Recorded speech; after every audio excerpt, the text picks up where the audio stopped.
شاروخ یونوسوف آوازخوان جوان و پراستعداد توجیک روز 8 مارس سال 2024 در صحیفه‌اش در فیسبوک از برگزاری کنسرت دیپلمیش در کنسرواتوری شهر میلان ایتالیا، یکی از معتبرترین مکتب‌های عالی موسیقی و آوازخوانی دنیا خبر داد. شاروخ یونوسوف نخستین نفر از تاجیکستان است که این مکتب معتبر به نام آهنگساز آوازدار ایتالیایی جوزپه وردی را ختم کرد. شاروخ یونوسوف در فیسبوک نوشت: اینک باز یک صحیفه مهم حیات خود را جمع بست کردم.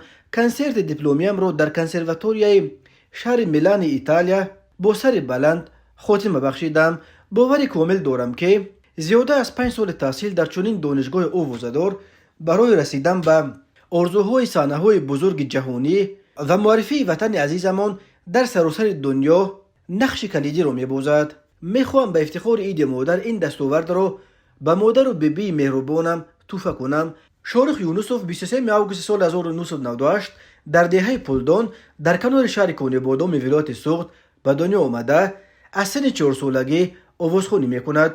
شاروخ یونوسوف سالهای 2007-2008 دو مرتبه در آزمون دونک سزاوار شاهجایزه شده. همون سال صاحب جایزه آزمون بین المللی نور امید و سال 2008 غالب آزمون روسکای پیسنیا گردید. همچنین در همان آوان شاروخ یونوسوف غالب آزمون بین المللی بچگانه بسترغای و لورات آزمون بین المللی سلاویانسکی بازار گردید. سال 2010 شاروخ یونوسوف در آزمون معتبر بین المللی سن ریمو در بین نورسان صاحب دیپلم درجه اول گردید و در پی اشتراک در این فستیوال معتبر همراه هنرپیشه خلقی جمهوری تاجیکستان آوازخوان معروف اپرای تاجیک ادهم خالقوف در شهر میلان یک کنسرت کلان دایر کردند.